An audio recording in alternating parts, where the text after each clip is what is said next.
Permainan yang pertama adalah permainan Rubik. Anda pasti sudah tahu permainan Rubik ini. Permainan ini bertujuan untuk menyamakan warna dalam satu sisi yang sama. Misalnya warna hijau dalam satu sisi, warna merah dalam satu sisi, begitu juga warna lainnya seperti biru, hitam, maupun kuning. Permainan Rubik akan membuat kita memiliki kemampuan koordinasi dari tangan, terutama untuk menggerakkan otot-otot di tangan kita dalam melakukan gerakan yang sangat spesifik. Latihan ini juga dapat membuat kita berkonsentrasi karena kita akan melihat warna mana yang sama untuk kita cocokkan.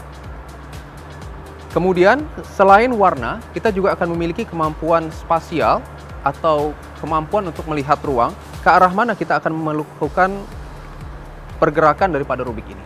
Nah, dengan melakukan latihan ini, kita akan merangsang setidaknya otak kanan, yaitu kita melakukan kemampuan untuk imajinasi dan spasial, serta kita akan merangsang juga otak kiri yang berfungsi untuk melakukan pemikiran, rasional, dan logika. Permainan Rubik atau permainan ini dapat dilakukan dan dapat digunakan bagi Anda yang ingin terus meningkatkan kesehatan dan mempertahankan fungsi daripada otak Anda.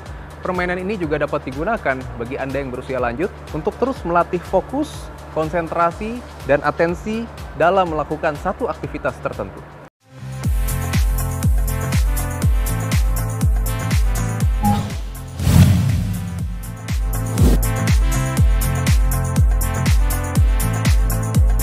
Permainan berikutnya yang juga dapat melatih otak Anda adalah permainan puzzle. Ini adalah puzzle sederhana, namun memang puzzle banyak jenisnya.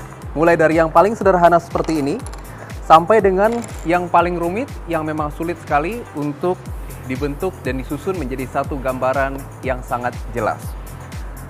Apa yang kita bisa lihat dari sini? Pertama, puzzle akan membuat kita memiliki dan merangsang kemampuan visuospasial atau imajinasi kita terhadap bangunan ruang. Bagaimana bentuk, ukuran dari segitiga ini kalau kita bandingkan dengan segitiga satunya. Kemudian, apakah ini bisa dihubungkan dengan bentuk lainnya? Ataukah hubungan antara satu bentuk dengan persegi seperti ini? Ataupun dengan bentuk-bentuk lainnya? Nah, pada permainan ini, kita juga akan melihat hubungan antara warnanya. Bagaimana kombinasi warnanya, apakah warna ini sesuai atau tidak, dan apakah puzzle ini dapat kita masukkan ke dalam susunan dari balok yang sudah dibentuk sebagai frame-nya seperti ini. Dengan melatih ini, kita akan merangsang otak kanan kita yang memang memiliki kemampuan untuk berimajinasi terhadap visuospasial atau ruang dan imajinasi terhadap ruang, dan juga melatih kecerdasan untuk menghubungkan warna. Sekarang kita coba menyusun ya. Lihat, kita harus menyusun mulai dari bentuk yang paling besar, kemudian kita juga harus memasukkan bentuk yang lebih kecil, dan apakah segitiga ini bisa masuk. Nah, ini adalah bentuk permainan dan juga stimulasi terhadap otak, agar otak kita terus berpikir dan terus memikirkan bagaimana caranya agar kita bisa memasukkan seluruh benda ruang ini ke dalam frame yang ada. Latihan ini dapat digunakan oleh Anda yang ingin terus melatih kemampuan otak untuk meningkatkan kecerdasan, ataupun untuk Anda yang memang ada riwayat penyakit yang berhubungan dengan otak sebelumnya. Misalnya, pada penyakit stroke yang sudah stabil, Anda dapat melakukan latihan ini untuk merangsang kemampuan visuospasial. Ataupun latihan ini bisa digunakan untuk anak-anak dalam rangka meningkatkan kecerdasan, memori, konsentrasi, atensi, terutama dalam tumbuh dan kembangnya.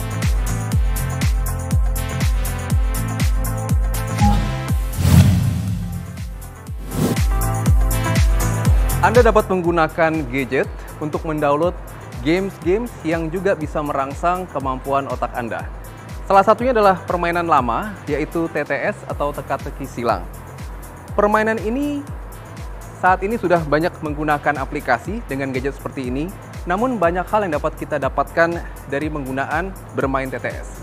Salah satunya adalah kemampuan memori atau daya ingat. Dengan kita mengisi kata-kata yang ada di dalam TTS, akan membuat pikiran kita terangsang untuk mengingat kata-kata yang seharusnya kita isikan di situ.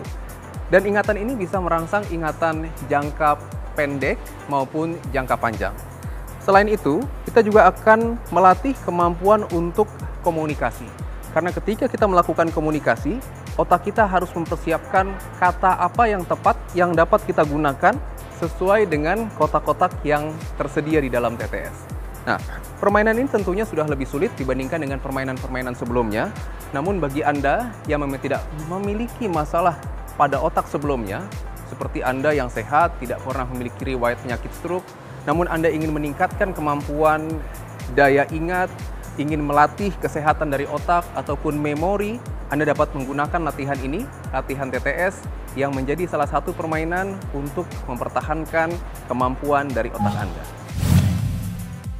Dan untuk melatih serta merangsang kecerdasan serta otak kita, bisa digunakan dengan latihan-latihan ataupun dengan permainan-permainan sederhana yang dapat Anda lakukan di rumah. Bersama saya, Dr. Ibrahim Agung, spesialis kedokteran fisik dan rehabilitasi untuk Hidup Sehat Plus.